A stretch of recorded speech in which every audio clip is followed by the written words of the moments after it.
आज हमको सीखना एक कंसेप्ट। ये कंसेप्ट आता है मैथमेटिक्स में और उस कंसेप्ट का नाम है कैलकुलस। बट इस कैलकुलस का स्टडी हमको फिजिक्स में भी करना पड़ेगा, वो भी शुरुआत में। का मतलब 11th स्टैंडर्ड और 12th स्टैंडर्ड के फिजिक्स में जो कुछ कंसेप्ट्स है, उस कंसेप्ट के लिए हमको कैलकुलस का नॉलेज जरूरी है। बट ये कैलकुलस जो है वो फिजिक्स का पार्ट नहीं है, ये एक मैथमेटिक्स का ब्रांच है। Calculus is one of the branch of mathematics और कैलकुलस एक वास्ट ब्रांच है। तो हमको पूरा मैथमेटिकल कैलकुलस स्टडी नहीं करता है। फिजिक्स के अंडरस्टैंडिंग के लिए जो हमको कैलकुलस का नॉलेज होना चाहिए, उस लिमिटेड नॉलेज को ही हम लोग पहले स्टडी करेंगे। जो बच्चे फिजिक्स केमिस्ट्री मैथ्स ग्रुप के हैं, पीसीएम ग्रुप के हैं, तो जिन्होंने मैथ सब्जेक्ट लिया है उनको 11th स्टैंडर्ड के एंड में या 12th स्टैंडर्ड में कैलकुलस का स्टडी मैथमेटिक्स में करना ही है। बट जो बच्चे फिजिक्स केमिस्ट्री बायोलॉजी ग्रुप के हैं, मेडिकल स्टूडेंट्स है, पीसीबी ग्रुप, तो उन बच्चों के लिए ये जो कैलकुलस का पढ़ाई है वो तो सिर्फ फिजिक्स में आपको करना पड़ेगा, बिकॉज आपने तो मैथ सब्जेक्ट नहीं लिया है। तो हमको कैलकुलस जो पढ़ना है वो सिर्फ फिजिक्स रिलेटेड कंसेप्ट से पढ़ने हैं। का मतलब कैलकुलस का यूज फिजिक्स में जहां जहां पे होगा उतना ही हमको स्टडी करते हैं। उसके डेरिवेशंस हम लोग नहीं करेंगे, कैलकुलस के जो डेरिवेशंस होंगे हम लोग नहीं करेंगे। हम लोग कैलकुलस के सब फॉर्मूला भी नहीं स्टडी करेंगे। हम लोग कैलकुलस के कुछ लिमिटेड प्रॉब्लम फॉर्मूले ही स्टडी करेंगे जो फिजिक्स में यूज होंगे। ये पहले आपको याद रखना है। Calculus is a part of mathematics, but physics में in certain chapters we require the help of calculus. तो फिजिक्स सब्जेक्ट के अंडरस्टैंडिंग के लिए भी कैलकुलस का एक लिमिटेड स्टडी आपको करना पड़ेगा। अभी जो कैलकुलस है उसके दो पार्ट है। पहला पार्ट है differentiation, also called derivative, and second part of calculus is called integration, also called integral calculus. तो ये हो गया डिफरेंशियल कैलकुलस, ये हो गया integral calculus. So part 1 is differentiation, also called derivative, and part 2 is called integration. तो पहले हम लोग शुरू करेंगे study of differentiation and all its फॉर्मूले। फिर ये खत्म होने के बाद will come to study of integration and उसके फॉर्मूले। बट एक बार मैं वापस रिपीट कर रहा हूं, हमको डिफरेंशिएशन एंड इंटीग्रेशन स्टडी करना है for physics point of view. का मतलब कुछ लिमिटेड कंसेप्ट हम लोग स्टडी करेंगे। पूरा डिफरेंशिएशन एंड पूरा इंटीग्रेशन आपका मैथमेटिक्स में कवर होने वाला है। तो let us start with the study of differentiation. शुरू करते हैं कंसेप्ट ऑफ डिफरेंशिएशन। डिफरेंशिएशन का दूसरा नाम है डेरिवेटिव। क्या नाम है? Derivative. Differentiation also called derivative. बच्चों, आपको बोला गया है y एक टर्म है which is the function of x। y is a function of x, तो इसको कैसे लिखा जाएगा? y equals to f of x।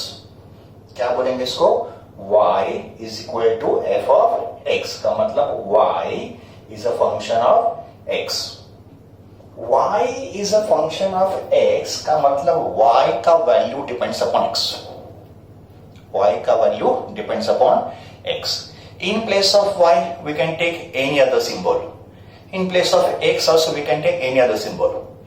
जैसे सेकंड केस में मैंने बोला y is a function of t, y is a function of t, तो इसको कैसे लिखेंगे? y equals to f of t।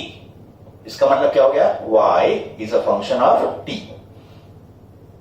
तो यहाँ पे y equals to f of x, यहाँ पे y equals to f of t का मतलब यहाँ पे y is a function of x, यहाँ पे y is a function of t, यहाँ पे y डिपेंड्स अपॉन x, यहाँ पे y डिपेंड्स अपॉन t। अगर कुछ एग्जाम्पल देने होंगे इसके, तो y equals to x square का मतलब y का वैल्यू एक्स स्क्वायर के फॉर्म में है। का मतलब जैसे x चेंज होगा y का वैल्यू भी चेंज होगा। Second example, y equals to 3x raise to 5 का मतलब y का value depends upon x in the form of 3x⁵ या y इक्वल्स टू √x। तो इन सब एग्जांपल में y का वैल्यू डिपेंड्स अपॉन x, तो वैसे y is a function of x। For example पहले केस में अगर x का वैल्यू 1 होगा, तो अगर x का वैल्यू 1 होगा तो 1 का स्क्वायर 1 होगा, तो y बिकम्स 1। अगर x का वैल्यू 2 लिया तो y कितना होगा, 2 का स्क्वायर 4, तो y बिकम्स 4। का मतलब as x changes y also changes, तो इसे y is dependent on x या y is a function of x। यहां पे y is a function of time, t समझो यहां पे टाइम है, तो y is a function of t। तो for example y equals to t cube, का मतलब y का वैल्यू t क्यूब के ऊपर डिपेंड करेगा, या y इक्वल्स टू 5t² या y इक्वल्स टू t⁻³ इसका मतलब जैसे t के वैल्यूज चेंज होंगे वैसे y का वैल्यू भी चेंज होगा। फॉर एग्जांपल समझो पहले केस में t का वैल्यू 2 है, तो y कितना होगा, 2 का क्यूब दैट इज 8, तो y बिकम्स 8, तो when t is 2 y becomes 8। Second example में सपोज t का वैल्यू 1 है, तो t अगर 1 है तो 1 का स्क्वायर इज 1, तो y कितना होगा 5।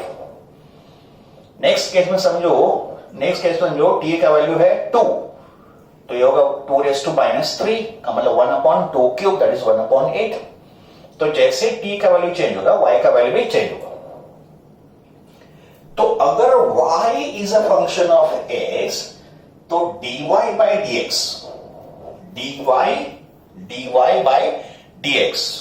dy का मतलब चेंज इन y और dx का मतलब चेंज इन x। तो ये जो टर्म होगा dy बाई dx, इसको बोलेंगे rate of change of y with respect to x। WRT का मतलब विथ रिस्पेक्ट टू WRT। तो this is change of y with respect to x, का मतलब y का चेंज x के साथ। और डेरिवेटिव के लैंग्वेज में, का मतलब डिफरेंशिएशन के लैंग्वेज में, इसको बोलेंगे derivative of y with respect to x। इसको क्या बोलेंगे, derivative of y with respect to x। ये जो d बाई dx है, d बाई dx, इसको बोलेंगे derivative with respect to x। d by dx को क्या बोलेंगे, derivative with respect to x। और यहां पे y है, इसके लिए derivative of y with respect to x। तो यहां पे देखो मैंने क्या लिखा है, dy बाई dt। तो dy बाई dt होगा change of y upon change of t, का मतलब इसको बोलेंगे rate of change of y with respect to t, rate of change of y with respect to t। या तो फिर इसको बोलेंगे derivative of y with respect to t, derivative of y with respect to t। So this is derivative of y with respect to x, this is derivative of y with respect to t। Okay, अभी इसके बाद हम लोग derivative या differentiation के कुछ फॉर्मूले study करेंगे। Discuss some examples of derivative of a function in physics. का मतलब फिजिक्स में हम लोग ये डेरिवेटिव वाला कंसेप्ट देखो कहां पे यूज कर रहे हैं और किस टर्म में हम लोग उसको यूज कर रहे हैं। Example number 1, instantaneous speed is the rate of change of distance s with respect to time। हम लोग क्या बोलते हैं, स्पीड होता है डिस्टेंस अपॉन टाइम, है ना, speed equals to distance upon time. तो इंस्टेंटेनियस स्पीड, इंस्टेंटेनियस का मतलब at one particular instant, at one particular time, instantaneous एक पर्टिकुलर इंस्टेंट पे। तो इंस्टेंटेनियस स्पीड जो होता है वो होता है rate of change of distance with respect to time. का मतलब इसको क्या लिखेंगे, v is equal to ds by dt। But differentiation के लैंग्वेज में ये हो जाएगा derivative of s with respect to time, derivative of s with respect to time. तो we can say speed is equal to derivative of s with respect to time. Example number 2, instantaneous acceleration is the rate of change of velocity with respect to time। Acceleration is change in velocity upon change in time। तो we can say a equals to dv by dt। तो इसको क्या बोलेंगे, this is derivative of v that is velocity with respect to time। तो acceleration होता है derivative of velocity with respect to time। Example number 3, force जिसका symbol F है is equal to rate of change of linear momentum. Momentum क्या होता है? Mass into velocity. तो इस rate of change of linear momentum जिसका symbol P है with respect to time, तो we can say F is equal to dp by dt, rate of change of momentum with respect to time. But differentiation के language में इसको बोलेंगे derivative of p with respect to t, derivative of p with respect to t। Example number 4, power is the rate of change of work with respect to time. तो we can say power is the rate of change of work with respect to time. ये तो power का definition है, तो P को लिखेंगे dw by dt, P को लिखेंगे dw बाई dt का मतलब ये होगा derivative of work with respect to t। Power is derivative of work with respect to t। तो ये होंगे कुछ एग्जांपल्स जो फिजिक्स के हैं, बट इसमें हम लोग डेरिवेटिव का कंसेप्ट यूज कर रहे हैं। Let us study some fundamental फॉर्मूले ऑफ डिफरेंशिएशन। कुछ बेसिक फॉर्मूले है, वहां से शुरू करेंगे और फिर और आगे हम लोग फॉर्मूले स्टडी करेंगे। पहला formula number 1, if y is equal to c, और यहां पे c क्या है? एक कांस्टेंट है। तो अगर y किसी कांस्टेंट को रिप्रेजेंट कर रहा है, if y equals to some constant, then derivative of constant with respect to x become 0। तो बच्चों याद रखो, कांस्टेंट अगर है तो कांस्टेंट टर्म का डेरिवेटिव 0 होता है। चलो कुछ एग्जांपल डिस्कस करते हैं। Example number 1, y equals to 6। तो हमको बोला है अगर y इक्वल्स टू 6 है, then what is derivative of y with respect to x। तो derivative of y with respect to x को कैसे लिखा जाएगा? dy by dx। बट 6 क्या है? Constant, and what is derivative of constant? 0। तो अगर y इक्वल्स टू 6 है तो derivative of y with respect to x is 0 because 6 is constant. तो derivative of constant is 0। Next example, y equals to pi, but pi भी तो एक constant है।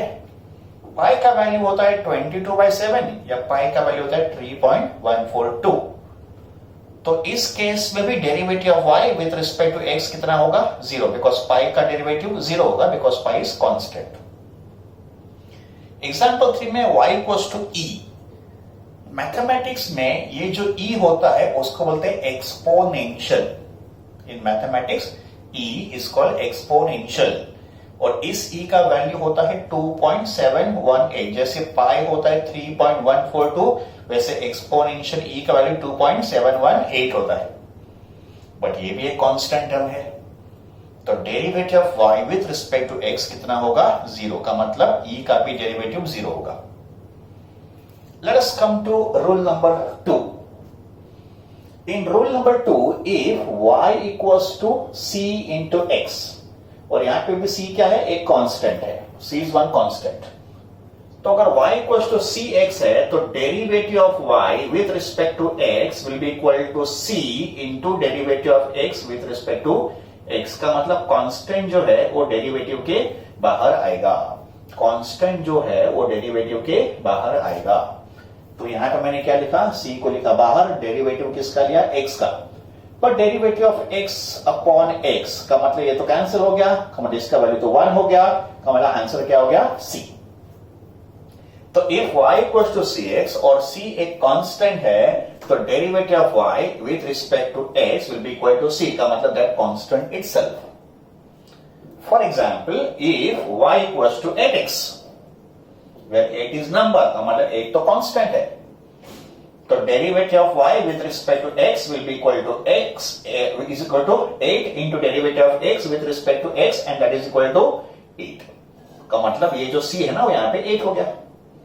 तो अगर y इक्वल टू 8x है तो डेरिवेटिव ऑफ y 8 हो गया। फिर next example, y equal to 5t, का मतलब यहां पे देखो एग्जांपल 1 में y is function of x, example 2 में y is function of t, का मतलब यहां पे पूछेंगे derivative of y with respect to t। अगर y x का फंक्शन है तो derivative of y with respect to x find करेंगे। अगर y फंक्शन ऑफ t होगा तो derivative of y with respect to t find करेंगे। तो dy बाई dt होगा 5 into derivative of t with respect to t। इसको बोलेंगे derivative of t with respect to t, ये तो 1 हो जाएगा, हमारा आंसर क्या होगा 5। तो ये हो गया रूल नंबर 2 का एग्जाम्पल। तो अभी तक हमने रूल 1 एंड रूल 2 स्टडी किया। लेट अस स्टडी सम मोर रूल्स। फॉर्मूला नंबर 3 स्टडी करते हैं। एंड बच्चों ये एक इंपॉर्टेंट फॉर्मूला है, फिजिक्स में ये फॉर्मूला हमको बहुत बार यूज करना है। The most frequently formula in physics in derivative वो ये फॉर्मूला है। तो इस फॉर्मूला को ठीक से समझो और इसके हम लोग कुछ एग्जाम्पल भी डिस्कस करेंगे। फॉर्मूला है if y equals to x raise to n, और ये जो पावर n है दिस कैन बी पॉजिटिव या नेगेटिव इंटीजर। ये जो पावर है ये पॉजिटिव या नेगेटिव हो सकता है। Then derivative of y with respect to x that is dy by dx will be derivative of x raise to n। तो x रेज़ टू n का डेरिवेटिव क्या है? तो x रेज़ टू n के derivative का formula है n into x raise to n minus 1। Derivative of x raise to n is n into x raise to n minus 1 का मतलब simple language में अगर आपको ये रूल बोलना होगा तो पावर आगे आएगा, ये जो पावर है वो यहां पे आगे आएगा और पावर में से एक माइनस करो, पावर आगे और पावर में से एक minus, n x raise to n minus 1। तो चलो उसके कुछ एग्जाम्पल डिस्कस करते हैं। अभी हमको दिया है y equals to x square और बोला है find derivative of y with respect to x। तो y equals to x square का मतलब यहाँ पे n कितना है 2, तो dy बाई dx का मतलब derivative of y with respect to x will be equal to power आगे का मतलब 2 आगे आ गया into x raise to 2 minus 1 का मतलब पावर में से 1 माइनस किया। And what is 2 minus 1? 1, and that is x raise to 1 that is x का मतलब x स्क्वायर का डेरिवेटिव कितना हो गया 2x।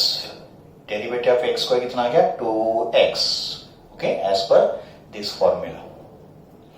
Next y equals to x raise to minus 5 का मतलब यहां पे n कितना है माइनस 5 है। तो derivative of y with respect to x का मतलब x रेज़ टू माइनस 5 का डेरिवेटिव। तो रूल क्या बोल रहा है? It is n into x raise to n minus 1। तो यहाँ पे n कितना है माइनस 5, तो पहले तो माइनस 5 को आगे लेके आओ, तो ये माइनस 5 देखो आगे आ गया, तो this is minus 5 into x raise to n minus 1 का मतलब पावर में से 1 माइनस, तो इट इज माइनस 5 माइनस 1, वो कितना हो जाएगा माइनस 6। तो एक्स रेज़ टू माइनस 5 का derivative minus 5 x raise to minus 6। Next example number 3, f equals to 3t raise to 4 का मतलब यहां पे f is a function of t। अभी जो हमने दो एग्जांपल दिखे उसमें y is a function of x था, यहाँ पे f is a function of t है, तो हम लोग फाइंड करेंगे derivative of f with respect to t that is df by dt का मतलब हमको फाइंड करना है derivative of 3t raise to 4। अभी रूल नंबर 2 में आपको मैंने बोला था कि अगर कोई नंबर है तो नंबर तो कांस्टेंट है, तो ये कांस्टेंट पहले बाहर ले लो, तो दिस 3 कम्स आउटसाइड, ओके। ये कांस्टेंट है बट साथ में t रेज़ टू 4 भी है, याद रखो। अगर ये t रेज़ टू 4 नहीं होता तो 3 का डेरिवेटिव 0 होता, बट यहां पे 3 जो है वो t रेज़ टू 4 के साथ आ रहा है, तो उस केस में ये 3 कांस्टेंट बाहर आ गया और फिर हमको डेरिवेटिव किसका लेना है t रेज़ टू 4 का, तो x रेज़ टू n का होता है n times x raise to minus 1 का मतलब ये जो n है वो आगे आ गया, पावर आगे आ गया, और इसमें से माइनस 1 क्या, तो 4 माइनस 1 इज 3 एंड 3 इंटू 4 कितना हो गया 12, तो आंसर क्या होगा 12t क्यूब। तो 3t रेज़ टू 4 का डेरिवेटिव क्या आएगा 12t क्यूब, पावर में से एक माइनस और पावर को मैंने आगे लिया, तो ये 4 और ये 3 मल्टीप्लाई होकर 12 हो गया। नेक्स्ट एग्जांपल है y equals to root x, then find derivative of y with respect to x। Root x का मतलब x raise to half, square root का मतलब रेज़ टू हाफ होता है, तो फिर यहां पे हम लोग ये रूल अप्लाई करेंगे वापस, तो dy by dx will be equal to power आगे that is 1/2 x raise to 1/2 minus 1 का मतलब पावर में से 1 माइनस किया, 1/2 माइनस 1 कितना होता है माइनस हाफ, ठीक है। सो दिस इज माइनस हाफ, फिर माइनस हाफ नीचे चला गया इन द डिनोमिनेटर, तो ये हो जाएगा 1/2 2x raised to half. This power goes in the denominator. वापस इसको लिखेंगे रूट एक्स, तो आंसर क्या होगा 1/2 रूट एक्स. तो ये भी एक स्टैंडर्ड फॉर्मूला है, इसको भी आप याद कर लो, मेमोराइज कर दो कि रूट एक्स का derivative 1/2 root x. Root x का डेरिवेटिव 1/2 रूट एक्स. ये उसका सॉल्विंग हो गया. Okay, so this was rule number 3. More फॉर्मूले ऑफ डेरिवेटिव्स. अभी जो हमको फॉर्मूले स्टडी करते हैं वो फॉर्मूले ट्रिग्नोमेट्रिक फंक्शन के होंगे और लॉगरिथमिक और एक्सपोनेंशियल फंक्शन के होंगे. Okay, first formula, derivative of sine x with respect to x is cos x. हम लोग फॉर्मूले को प्रूव नहीं करेंगे बिकॉज प्रूव जो है वो मैथमेटिक्स का पार्ट होगा, वो आप बाद में स्टडी करोगे. फिर इसमें हम लोग सिर्फ फॉर्मूला स्टडी करेंगे कि साइन एक्स का derivative cos x. Derivative of cos x is minus sine x. Sine का कॉस, कॉस का minus sine. Derivative of tan x is sec square x. Derivative of cot x is minus cosec square x. Cot x का derivative minus of cosec square x. Derivative of sec x is sec x into tan x.